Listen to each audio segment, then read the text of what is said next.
specifically AGP team. Today is Mark, executive. Also joined today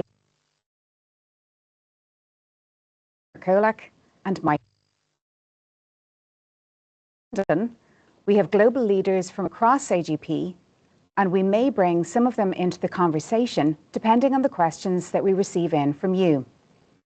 For those colleagues who are non-native English speakers, please click on the captions button in the toolbar and select your native language for subtitles. We'd love to take your questions, so please click on the Q&A button in the toolbar to submit them. Mark, I'll hand over now to you. Thanks, Maeve. Welcome, everybody, and thank you for joining. We last met at the end of March with the whole group, including AMP. Today is an opportunity for us to regroup specifically as the glass business AGP. Before we start, I'd like to welcome two new leaders into the business. To my left is Alex Kuzan, who's going to join us as the CEO for AGP Europe. Alex emerged as the winning candidate after a very, very long and thorough process, and I'm delighted that he's decided to join the company, and I have full confidence in his abilities. Seated to the left of Alex is Carlos Sarmento, who's going to join us as Vice President of Commercial Underwriting and Analytics.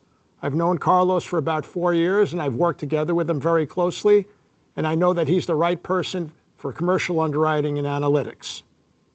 We will be talking more about their new roles as part of today's business update a little bit later on. We also have a number of updates to cover today. First, we're going to hear from Todd on our financial and business performance, and then I'll give a brief organizational and leadership update. I'll also make some cultural observations based upon the employment engagement survey that many of you participated in. And thank you to all of you that did participate in giving us your feedback. I'll then spend some time talking about the global AGP strategy, which we covered at a high level back in March. Today, I want to talk more about the role you can play in delivering on that strategy.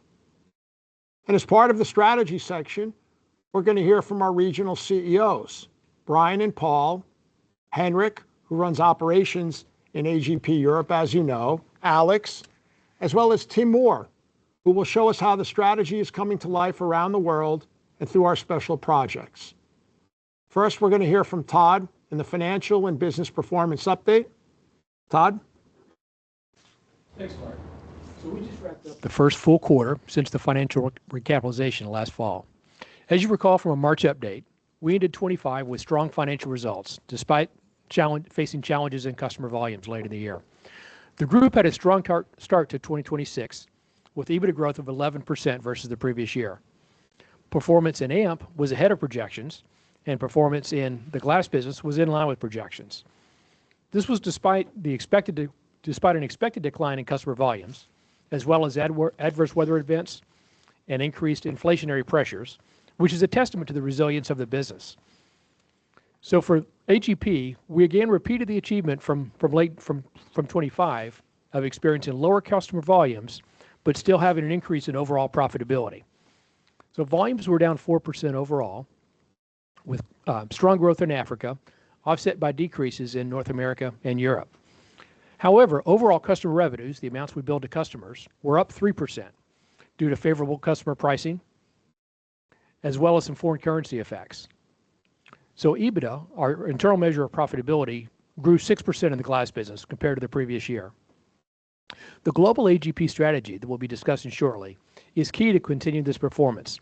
It enables us to react to what's occurring with customers and in our markets so we can succeed despite challenging conditions. During the quarter, we saw the first impacts of this strategy. One of our goals is to improve working capital and the cash we have invested in the business through targeted inventory reductions. We saw early signs of this success with a reduction in some of our plants in North America. We've also seen signs of improvement in our supplier trading conditions since the recapitalization and see further momentum on that front. We've also launched an initiative looking at opportunities to reduce overhead costs to create a leaner, more agile organizational structure. Finally, our energy hedging program operated as intended during the quarter. Despite the well-publicized rise in energy costs that happened during the quarter, we experienced only a minor impact on our profitability. So to recap, Ardagh Group had an encouraging start to the year. The performance in the first quarter demonstrates the resilience of each of our businesses, notwithstanding what is a more challenging outlook versus when we began the year. We continue to closely monitor the evolving geopolitical environment, stay agile, and take actions as appropriate to safeguard our operations and performance. So back to you, Mark. Thanks, Todd. It's good to hear that the business performed well in quarter one. Okay, I'd like to take a few moments acknowledging the changes that we're going to make on the leadership side. First, I think many of you know this, but after 23 impressive years, Mike Dick is going to be stepping away into a very well-deserved retirement, and he's going to be leaving the company at the end of this month. Mike, I want you to know that everyone who's worked with you joins me in congratulating you on a wonderful career at Ardagh. And you've shown great dedication and steadfast leadership, and you are leaving behind an organization with a big legacy, your legacy, and we all wish you the very best for the next chapter in your life. So thank you very much to Mike. As we say goodbye to Mike, we are going to take the opportunity to change the way we're organized in order to be faster in our decision making and stronger and more strategic in how we engage our customers and suppliers. So first, we're providing more autonomy to regions and plant leaders to act with speed and agility. As part of this, we will not be replacing the AGP CEO role. We will not be replacing Mike's role. Regional CEOs, Brian Brandstatter for North America, Paul Kurnow for Africa, Alex Kuzan for Europe. These three CEOs will now report directly to me. And as I've mentioned, Alex is joining us as CEO of Europe. He will start on June 2nd, but we're delighted that he's been able to come and join us here today in advance of his official start. Alex brings over 2 decades of experience as a consultant and as industrial executive. Most recently, he was the vice president of Novelis's Europe's beverage and food packaging division, serving the world's leading bottling and can manufacturers, where he did accomplish a very successful turnaround and he repositioned the business for profitable growth. And Alex, you're welcome to introduce yourself to everybody if you'd like. Thanks, Mike. Thanks, everyone. I'm really excited, obviously, to be here today, and I'm excited to meet all of you when I start in June and to become part of the Ardagh team. Second, we are strengthening our commercial operations team, and we're taking a much more structured and value-based approach to our sales process. Timur Kolak, who many of you know as the Chief Transformation Officer, is now going to take on the additional role of Chief Commercial Officer, and he will report directly to me. Stuart Santon, who's the CCO of Europe, Rashmi Markan, who's the CCO of North America, and Vic Vandermeer, Global Key Account Director, will report directly to Timur. Now, these moves on the commercial side are going to position us to introduce enhanced cost, analytics, and commercial modeling tools that will underpin our sales and commercial process.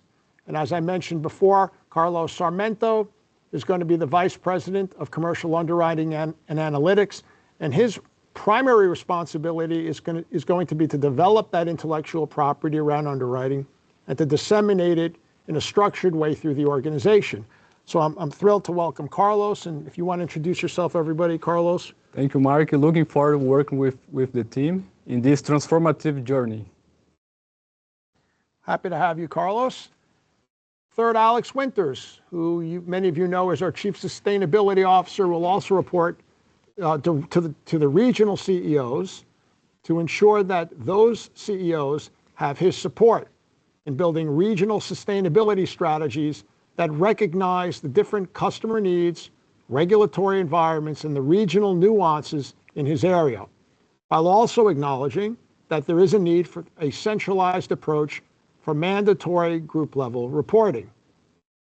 And then finally, Vincent Gottfried, who's the Chief Procurement Officer of AGP, Roberta Watts, who's the Chief Information Officer of AGP, and Zelda Booth, who's the Chief HR Officer of AGP, also will report directly to me. removing layers and ensuring that we're able to operate with speed and with flexibility. So a lot of organizational changes. Obviously, we're bringing in some new talent, but many of the same familiar faces will be on the executive leadership team. Okay, so at this point, I'm going to ask Zelda to join me, and Zelda and I are going to talk a little bit about some of the cultural observations that came out of the Gallup survey. And first I want to thank those of you who participated in the survey for taking the time to share your views.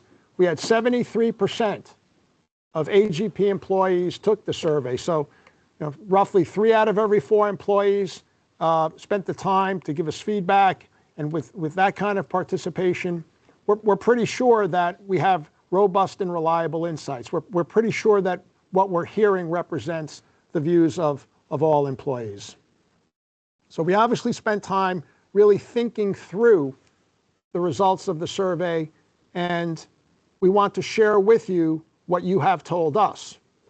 So the first thing we want to communicate back to you is that the employees of Ardagh Glass have told us that the company does do some things quite well.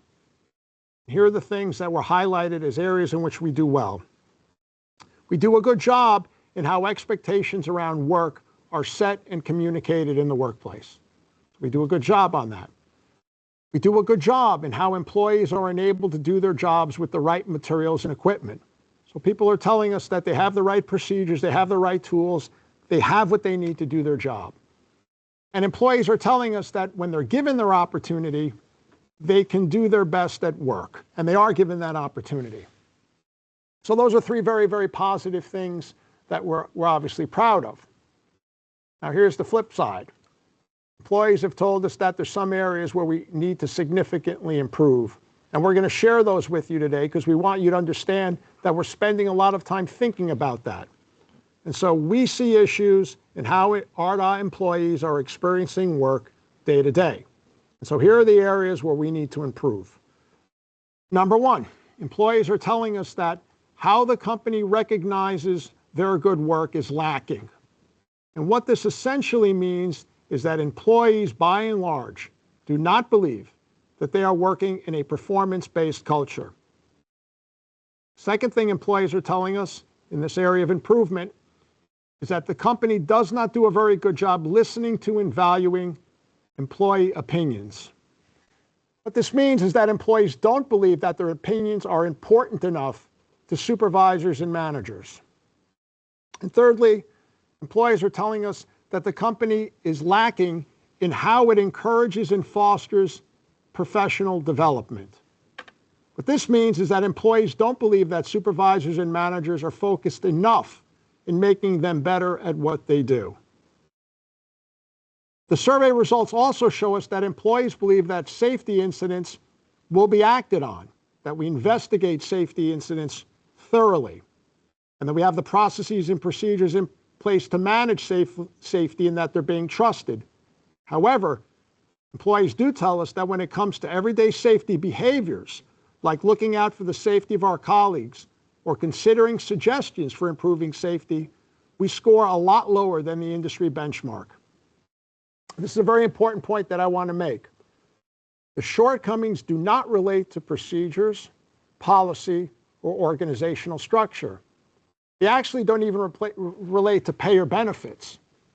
What they relate to is how feelings and beliefs influence behavior. So I'll say that again, how feelings and beliefs influence behavior. In other words, employees are telling us that we have cultural issues. The findings also reinforce the importance of managers. It's clear that managers at Ardagh set the tone for engagement on their teams. So there's a graphic that just came up. And what that graphic shows you is that when managers are engaged, there's a higher likelihood that their employees will be engaged. And when managers are disengaged, there's a much higher probability that their team members will be disengaged. In other words, people generally tend to follow the cues and behaviors of the people that they work for. So as managers, we have a huge influence on the day-to-day experience of our teams. And we have to be mindful of how we show up to work and what it does to how others perceive us and the attitude that we create in the organization. And by the way, the survey findings are consistent across RDOT. No matter what region we looked at, we saw the same patterns. We also see the same things when we look at global functions or when we look at AMP. In other words, the cultural issues that we have are not region-specific, they're across the enterprise. So it's going to take us all some time to change and improve, and we will do that. It will start at the top. It actually starts with me. And so let's take a moment to discuss the next steps. Zelda, who's here with me, is going to go through some of these results and what these results mean for teams in the organization. Thank you, Mark. Just to reiterate what Mark said at the outset, thank you very much for the participation rate. We really high participation, which was excellent. It really helps us shape the future at Ardagh, and your voice and opinions are really important to us. Similar to our prior engagement survey, our global leadership team will run action planning sessions to agree how to address the results. We believe we are on the right track in some of these areas. So for example, with recognition, some of you will be aware we have recently changed our annual incentive bonus for managers. We are refocusing performance metrics on operational plant performance, empowering plant managers against KPIs that they can influence. For example, on learning and career development, our regional teams run various learning and development programs locally. We also have e-learning libraries on My Learning, and we're also piloting a new skills app in some of our plants. However, it is very clear to us that we need to do more across the areas that Mark highlighted as improvement areas. Our global AGP leadership team will work together to review your feedback in detail to agree actions that will help improve our culture. Following this, we will communicate our global action plan to you all. In addition, the management team for each plant or office location will agree on 1 to 3 actions and submit this plan by June 30th. If you're a manager or a leader, please don't take these engagement results lightly. We don't need to explain it away. Let's just act and do what we can to improve engagement in our teams. We all have a role to play, every single one of us. Last but not least, for any suggestions on the 2026 engagement survey, reach out to your colleagues in HR. They'll be able to support you. Thank you. Okay, thanks, Zelda. Thank you. All right, the next thing I'd like to talk about is the new glass strategy, and I'm going to welcome back next to me Alex, Paul, Brian, and Henrik. They're going to come back up here. We're going to talk a little bit more about what's going on in the regions, but before we get into the regional updates, I am excited to formally launch our new strategy, which we are calling Clearly Ardagh. Clearly Ardagh. And we're going to communicate this strategy to our customers, our suppliers, and our investors in the next few weeks. But of course, it's important that we introduce it to you first. So Clearly Ardagh is based upon 4 pillars. And we talked a little bit about this in the last town hall, but I just want to clearly articulate what those 4 pillars are again. The first pillar is strategic capacity and network evolution. What does that mean? It's crucial that our capacity matches market demand and that we deploy our people and our resources in the right places to meet demand, but also that we have a strong and profitable business. I'll say it again, we have to match capacity and demand in the marketplace. Those are the economics behind this business. The economics behind this business require us to do that. The next thing is we need to continue to focus on efficiency and excellence across the business, from our plants all the way through our supply chain, and we continuously need to improve. We have to deliver quality products reliably, and we have to be cost effective. We function in a cost competitive market that requires quality and consistency in delivery. That's what the market requires. The third is what we call portfolio value management. We need to create win-win relationships with our customers where there is mutual value so we can deliver quality and remain profitable. Many of you know we enter into long-term contracts or long-term agreements. Those contracts have to be structured in such a way so that we have profitability in the long term. And then finally, and most importantly, at the heart of Clearly Ardagh is our people. And obviously, it's the people that make a difference in any organization. And so understanding what we have learned through the engagement survey and understanding what I've learned in meeting many of the people in the organization, we are going to focus on our people. What do I mean by that? We want to create a performance-driven culture where everyone can contribute their best and be recognized for it. We want people who perform quite well to be recognized for performing well. And to deliver this strategy, all of us play a part in challenging how things are done, bringing up ideas, and supporting one another to be more successful. We will deliver Clearly ARDA together.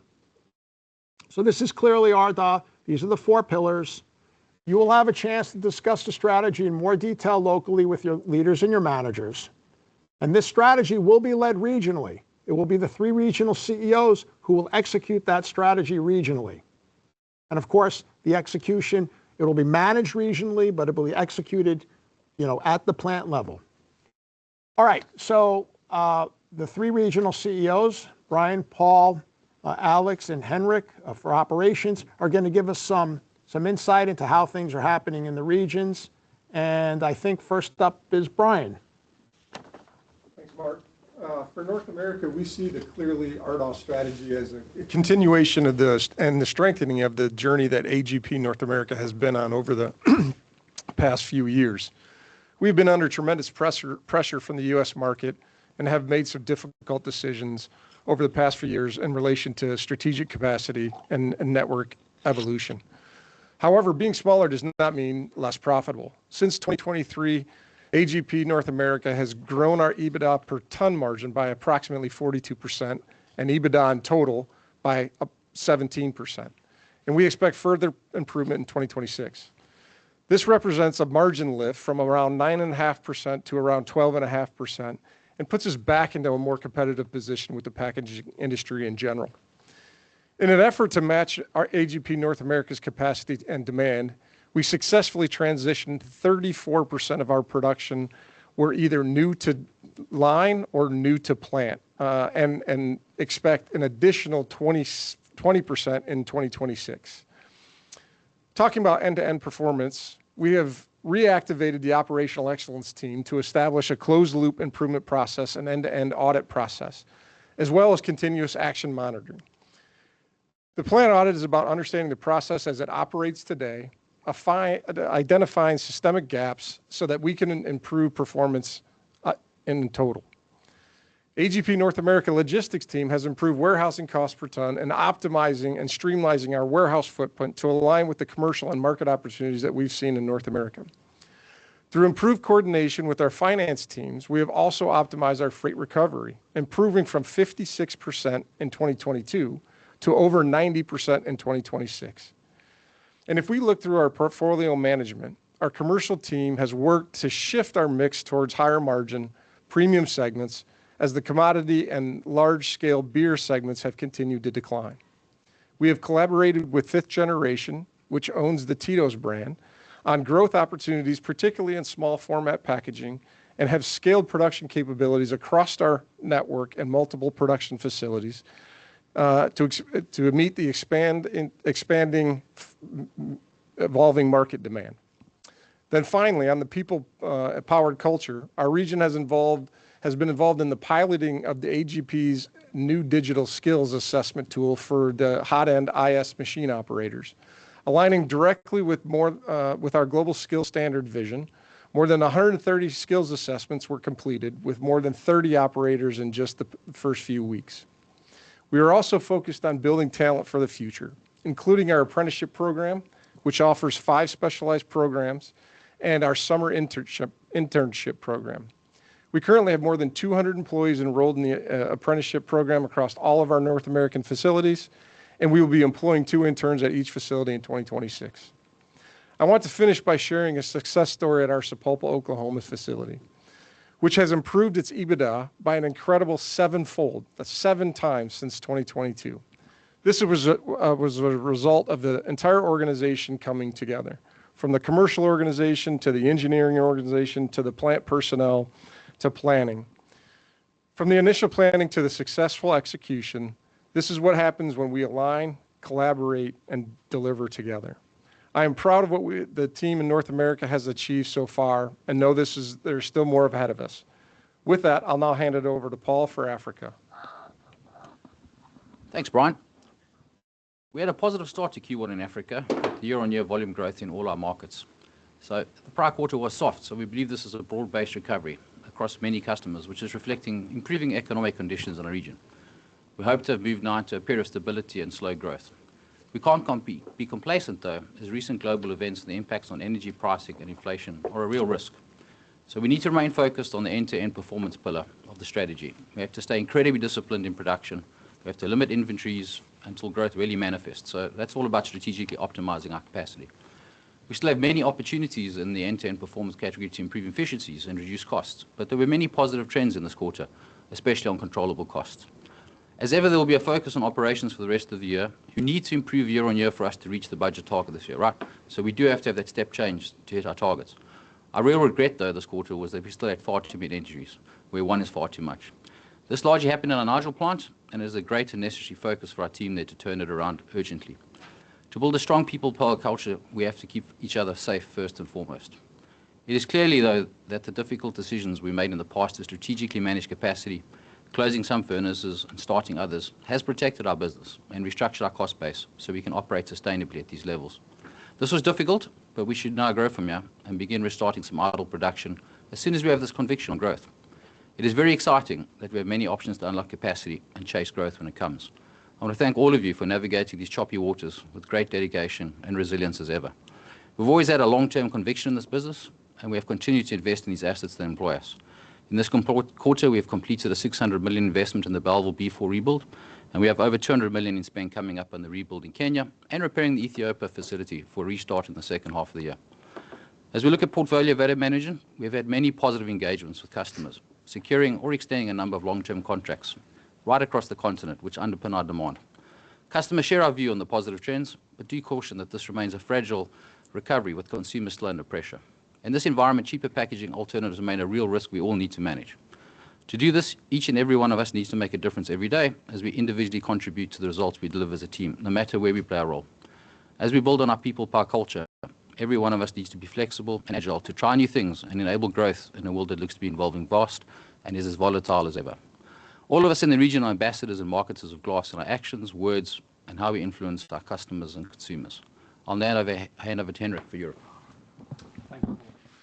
First of all, I'd like to welcome Alex on behalf of AGP. We look forward to working with you. So welcome on board. Reflecting on the beginning of 2026, AGP Europe came off from a firm footing, delivering performance in line with commercial and operational commitments. I'd personally like to acknowledge that. That's been a great effort. At the same time, we need to be realistic. We should not aim just to deliver budget. We should strive to achieve more. We have the potential in Europe, and the new strategy, clearly ADAR, give us the clarity, the ambition, and the focus to build on a stronger future. So let's briefly review in light of this the 4 new strategic pillars. Looking at strategic capacity and network evolution, we have seen demand today stabilize, but we must recognize that it's done so at a lower level than in the past. We're taking actions to optimize our capacity in response to market conditions. As you know, we are already taking decisive steps to better align our industrial footprint with market demand. Our recent announcement on the proposed closure of our Germersheim facility is a responsive and forward-looking action. Our success depends on staying flexible, responsive, and forward-looking. As we said previously, we are committed that any changes we make in relation to capacity and footprint are done fairly and in consultation with our people. We're working through this all currently with Germersheim team, also partnering with European Works Council and the local HR. Regarding the end-to-end high performance, I believe performance is an initiative. It's not an initiative, sorry, it's a mindset. We will deepen our continuous improvement culture across operations in Europe and extend it across the value chain. By benchmarking with other regions, sharing best practices, we will raise standards everywhere we operate. Now let me now hand over to Alex for remaining parts for Europe. Thank you, Henrik. Before I start, Henrik, I'd like to thank you for going above and beyond in addition to your original role before my arrival, while the role of the CEO of Europe was vacant. Thank you a lot. Coming back to the 4 pillars of the strategy, and we come to portfolio management. We're focusing more on value creation. We're improving price and mix while reducing reliance on low margin segments. By prioritizing higher margin categories such as spirits and value-added products, and by improving planning and pricing tools, we strengthen both profitability and resilience. And by the way, Timur is going to talk more about that later, and we will work closely with Timur and his team on this. Finally, to our 4th and most important pillar, and the one that's closest to my heart, people-powered culture. Thank you for your honest feedback through the Gallup survey. We are listening. Our people are the most important part of our business. And you've told us what matters: to feel heard, recognized, and supported to grow. This is exactly where we will focus. And I will be bought into this personally. Our commitment is clear. We will listen more, we will recognize more, and we will invest in you. Because when our people succeed, our business succeeds. And with that, I'll hand over to Timur. Thank you, Alex. As Mark said earlier on the call, I have taken on the role of Chief Commercial Officer in addition to Chief Transformation Officer. And I'm shaping the work around the strategic pillar called Portfolio Value Management, which Alex just talked about. In essence, this is about ensuring that our relationships deliver value for both our customers and for us. I'd like to take a few moments to share more about the glass commercial model we are launching. This will provide a more structured, value-based approach to costing and pricing. It will introduce enhanced cost, analytics, and commercial modeling tools that underpin our sales and commercial process. We expect this to be ready by the end of Q2 with Carlos's help and rolled out across AGP. It will help our sales teams develop competitive pricing solutions for our customers and help us to improve margins as the market recovers. We know that the changing market conditions are demanding more of our sales teams to more actively seek new sales and market opportunities. Sales teams can expect increased support and training to ensure we are best placed to win new business in the current tough and competitive market conditions.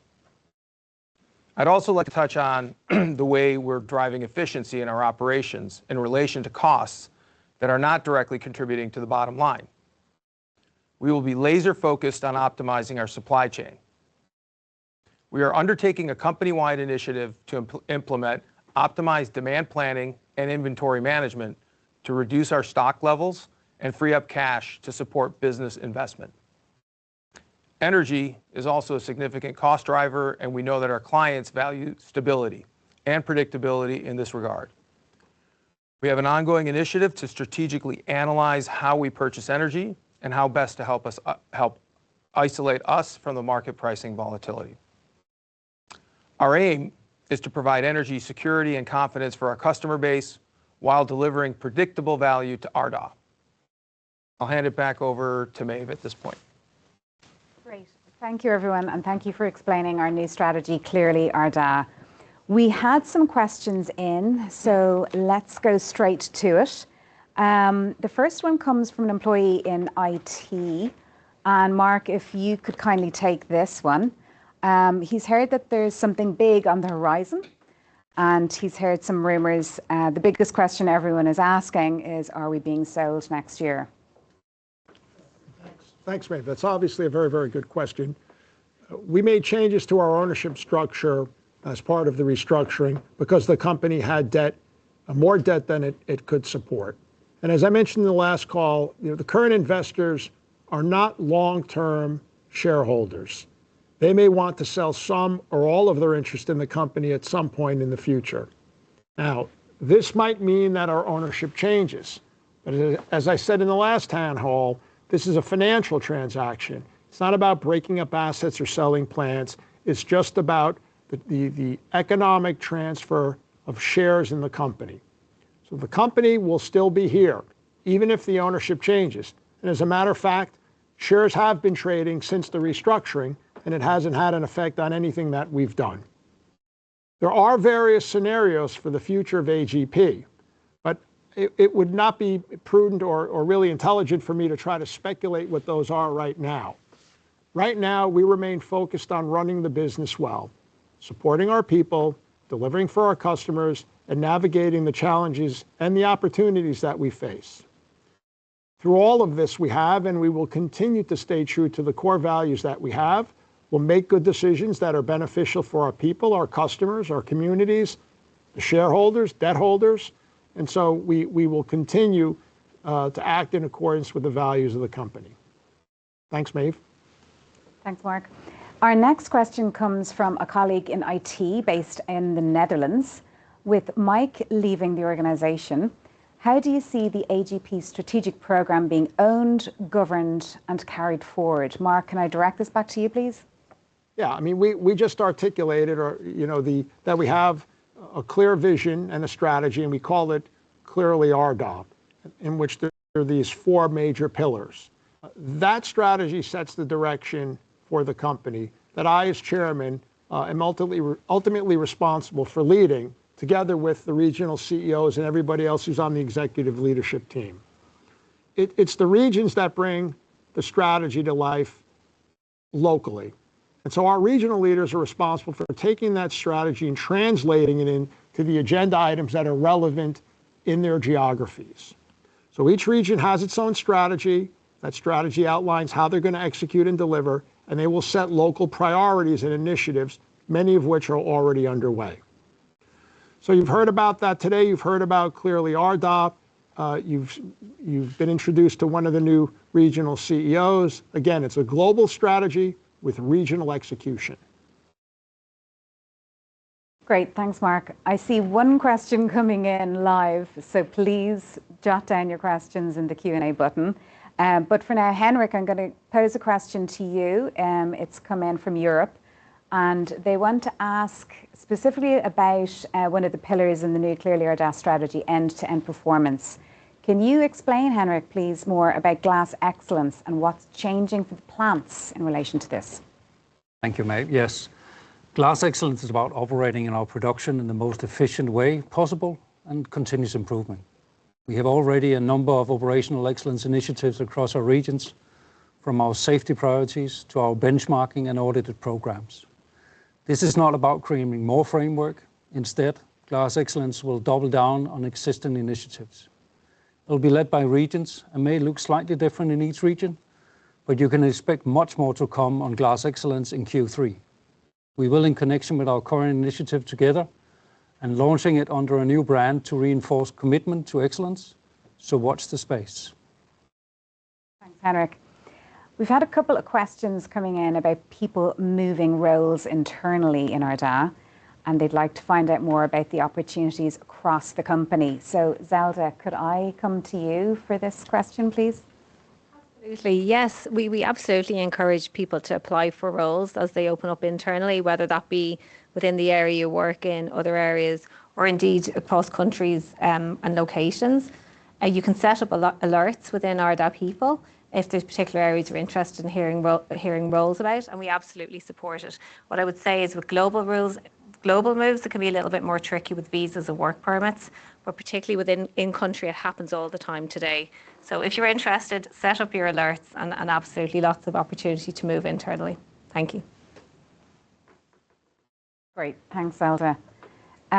Mark, we have a question in from Europe for you. So Mark, since joining the company, you've spent time visiting several of our sites. From a safety perspective, what has stood out to you, and what expectations do you have as we continue to improve?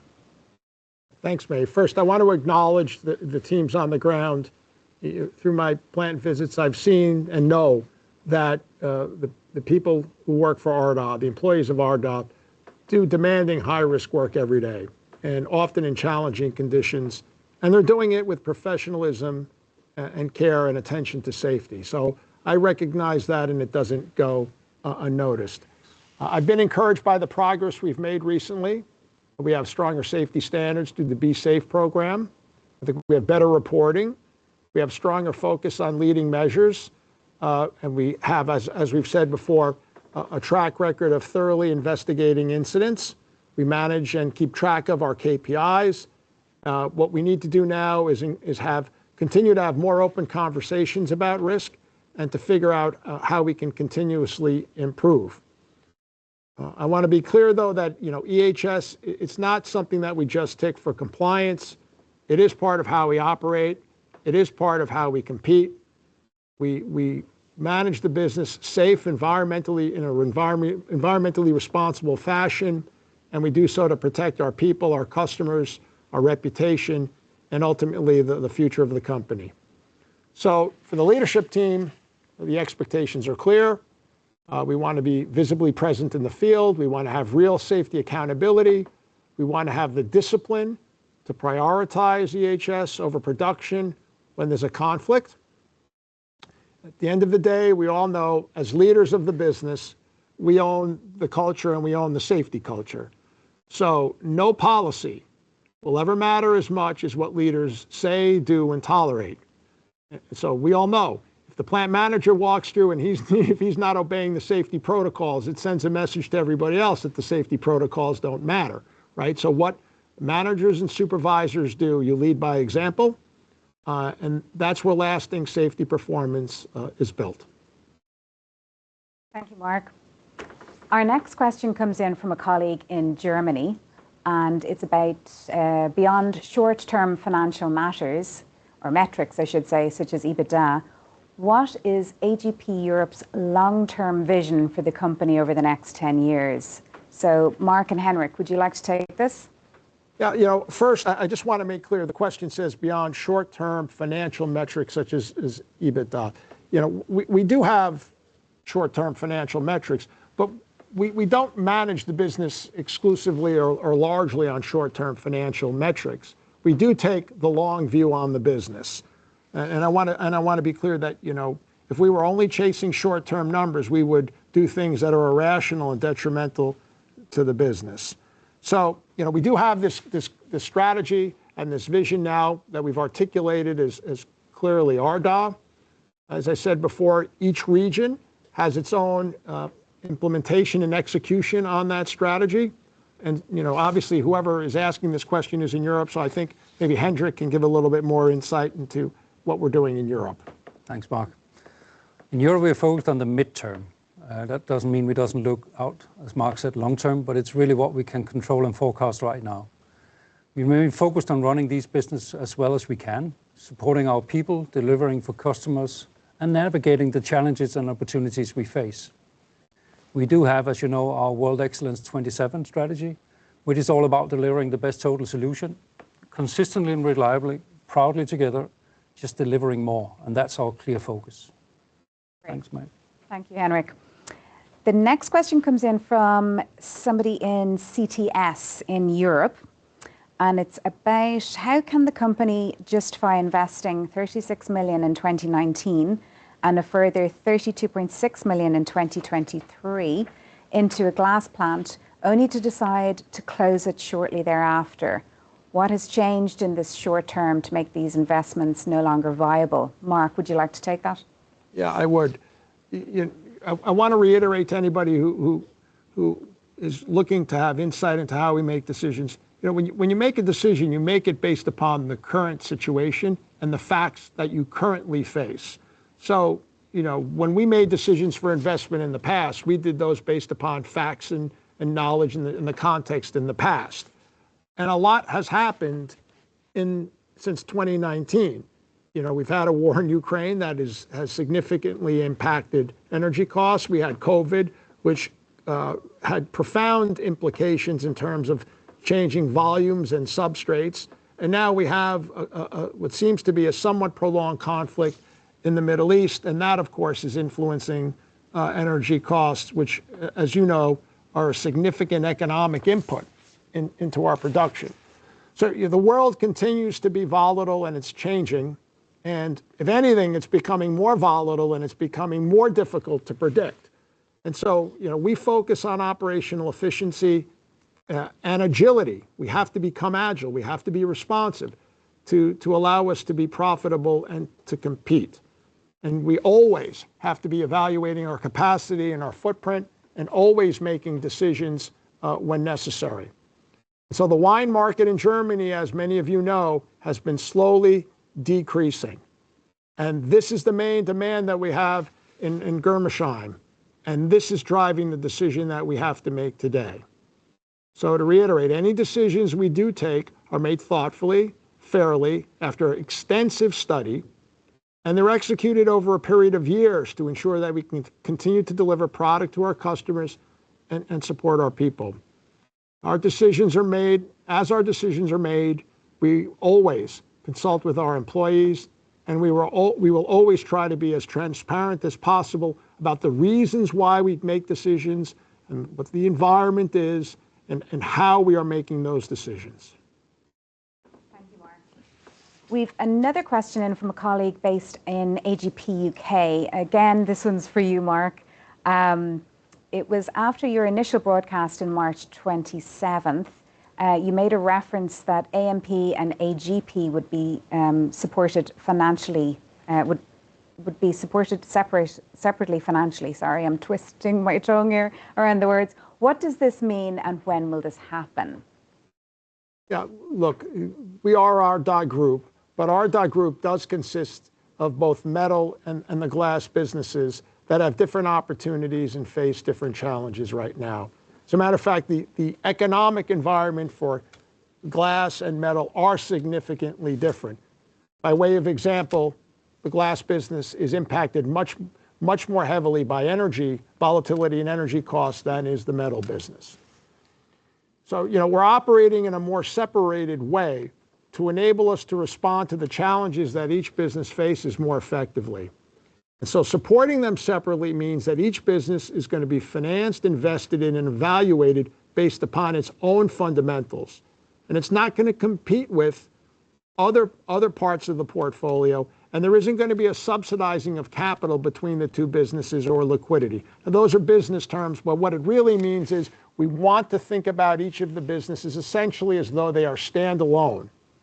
Now, what does it mean for glass? It means that decisions about investment and cost control and our balance sheet will be made with the glass business in mind, its operational realities, its energy consumption, its markets, and its long-term needs. It's not a switch that gets flipped on any specific date. It's a process that is sequential and phased that really followed the 2025 recapitalization. Some of these elements are in place.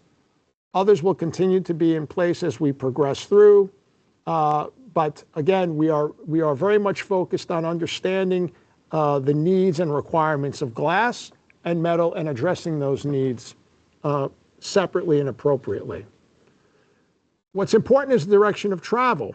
So glass will stand on its own financially. It's going to have clearer accountability, clearer decision making, and it's going to have funding aligned to what the glass business needs for it to succeed. And as things firm up, we'll continue to communicate with you about what changes and when. But the intent is straightforward. It's a stronger individual focus, a cleaner separation, and better support for glass as its own business. Thank you, Mark. We've come to our final pre-submitted question, and thank you for those who've submitted live questions. I'll go to those in a minute. But Roberta, we might come to you next. So this is about project clarity. And this question comes from somebody in our IT team in Germany. What are the timelines on separating AGP and AMP, especially our IT infrastructure? And how are you planning to support this project? Back of what Mark's just said just then. So we are looking at a new project. It's called Project Clarity. Some of you are aware of that project and some of you may not know what it's all about. So that project is really to, I think, probably take the hardest function of the separation of AMP and AGP and pull apart the IT function. So as you can imagine, our infrastructure is very well blended together. Many of our applications, I think it's 140 applications in total, are shared applications that we have. We have contracts that are very much blended as well, so we need to look at those. And then obviously our target operating model, so our people, our processes, our ways of working. That's what our project's all about. So Project Clarity is about separating A&P and AGP from an IT perspective. And it is about finalising the separation of our teams. Now, we did do a lot of that last year. We made very good inroads into that in 2025. We need to finalise that.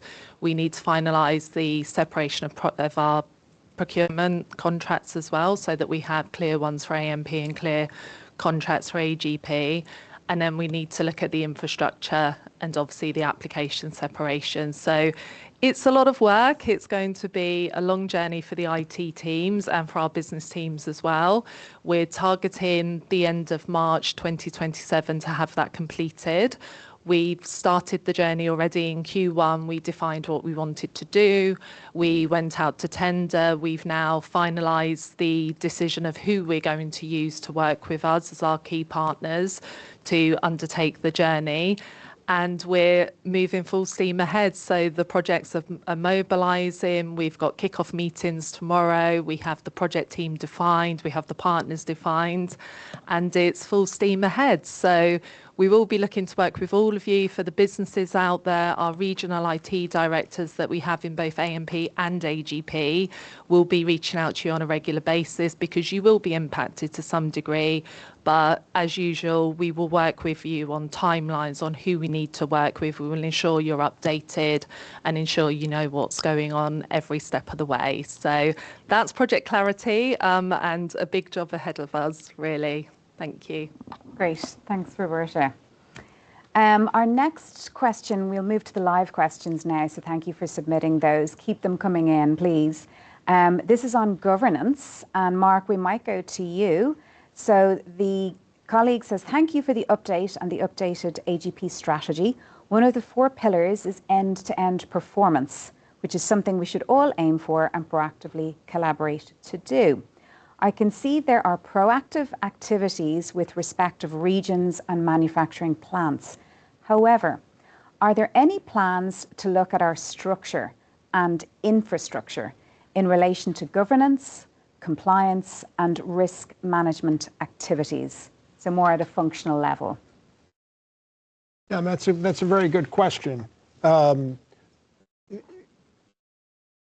Look, I think when it comes to end-to-end performance and optimization and efficiency, the first thing you do is you focus on areas where you perceive you have the greatest potential for improvement. And you look at the cost structure of the business, you look at benchmarks, and you say to yourself, what are the areas and what are the places where I can do something that has the greatest incremental benefit to the business? I would say, as it relates to risk management and governance and internal controls, I don't see us having any specific problems in performance, nor do I believe, and my perceptions might be wrong, I could very well be wrong, but my perception is that it's not an area where there's a lot of opportunity, nor is it an area, economic opportunity, cost savings, nor is it an area where we have major performance problems. So I would say we're not there yet, because it's not the area with greatest potential for improvement, or an area where we view ourselves as having problems we have to fix. Great, thanks, Mark. Our next live question is on new business development. So, Timur, I don't know if you want to take this one, but what is the plan to enhance marketing activities, development of new products, and how do we speed this up? It's a very good question. Well, I think we need to build on the successes that we have had.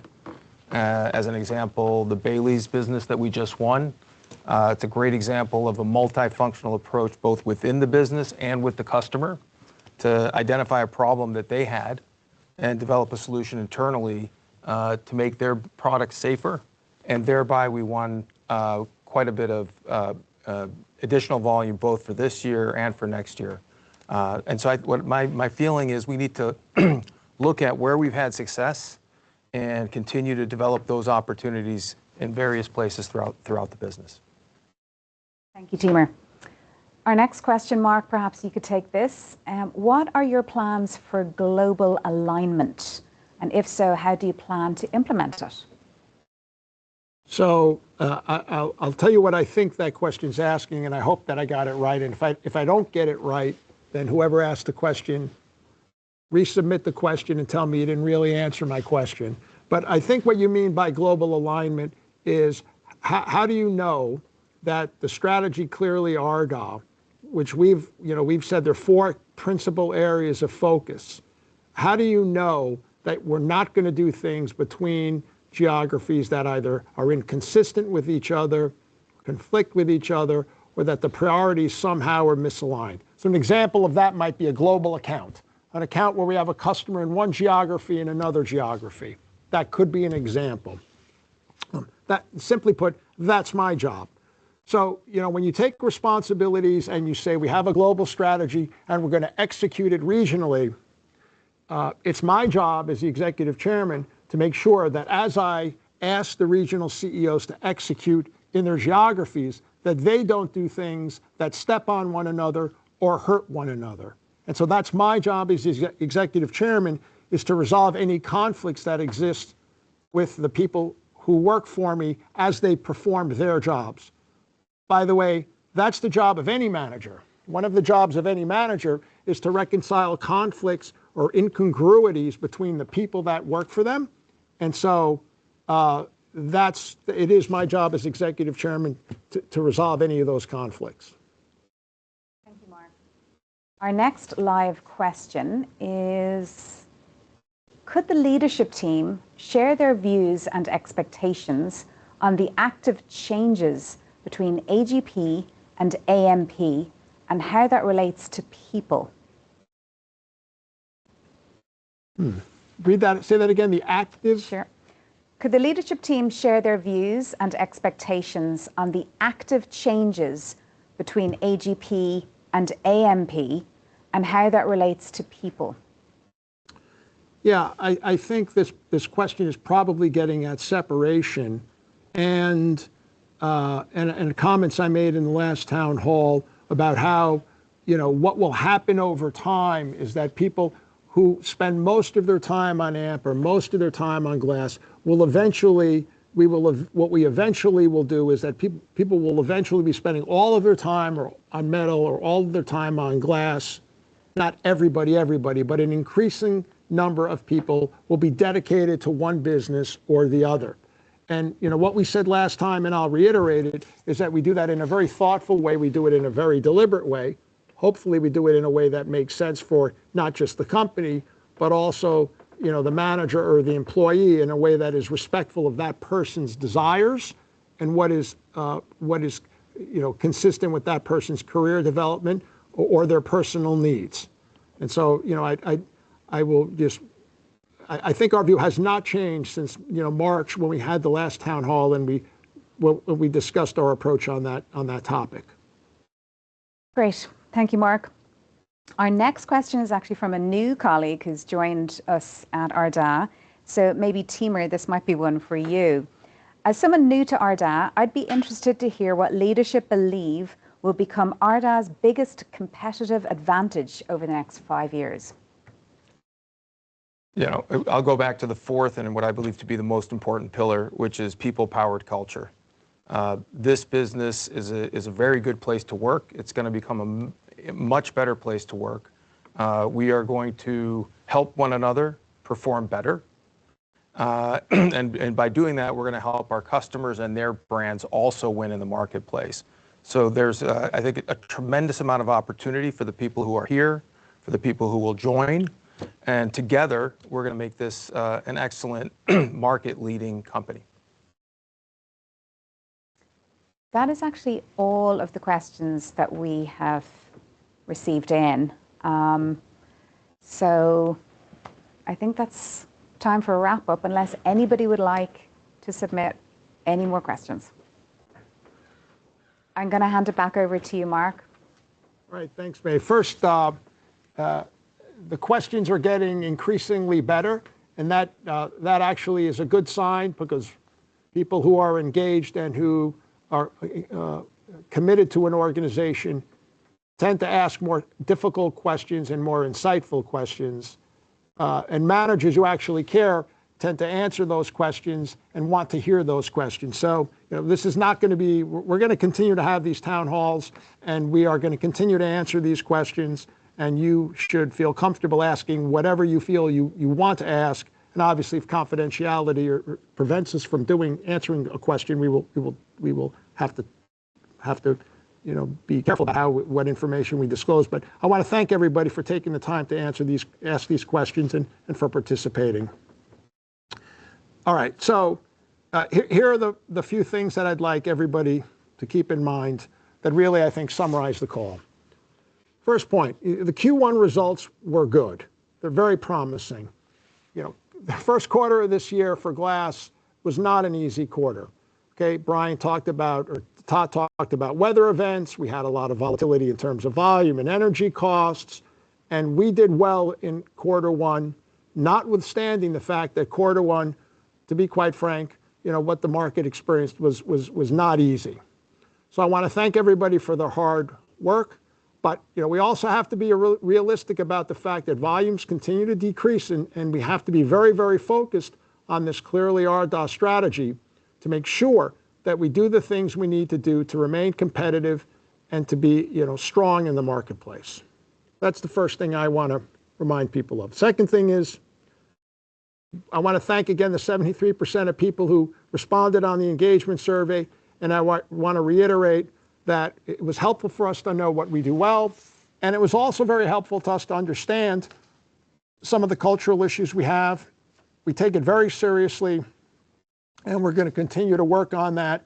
I'm glad we changed the AIB program for plant managers with metrics. And I'm glad that we did that because it's very consistent with what you told us you wanted us to do.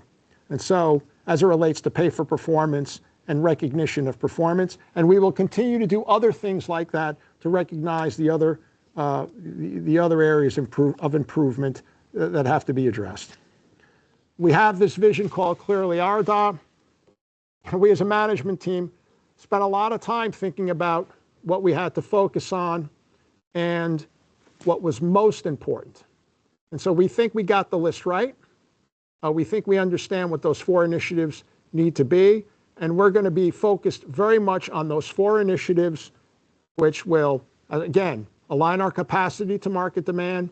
We're going to look at efficiency in operations and across the business. We're going to look at commercial partnerships. As Tim Moore said, it's got to make sense for the customer. It's got to make sense for us.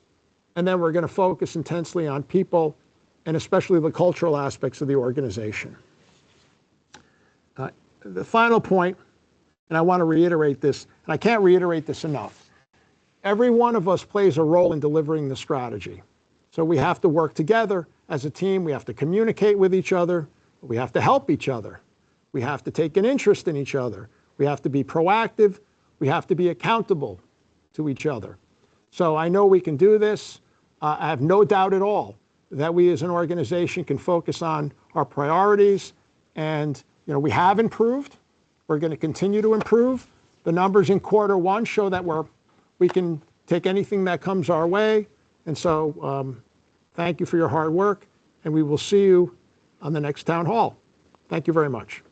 Mark, we just had one more live comment, actually. Take it. And it was just to, as we talked about recognition, can we recognize Mike one more time? Yes. Aww. Well done, Mike.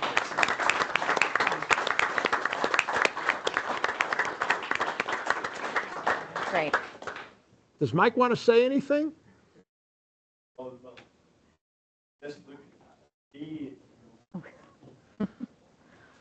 Yes, look, it's look, I think it's a bit bittersweet for me. It's I've really enjoyed all my time working here with this business. I think we've gone through many challenges, some really good opportunities and some real challenges over the last few years. But I think, as I've said before, it's the people, and I think it's key in the strategy and clearly RDOF and what we're doing with people power. That's the answer for this business. It's around doing the right things. It's around really utilizing the people in this business. It's a great business. We've had some challenging times. I think the strategy now with clear RDAR is the right way forward. It's doing the right things, and you're all going to be very successful. I'm absolutely 110% sure.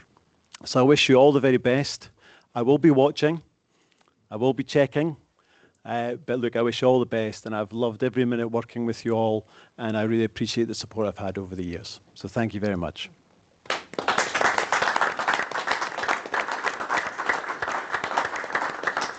Thank you, everybody, for watching, and we'll see you again soon.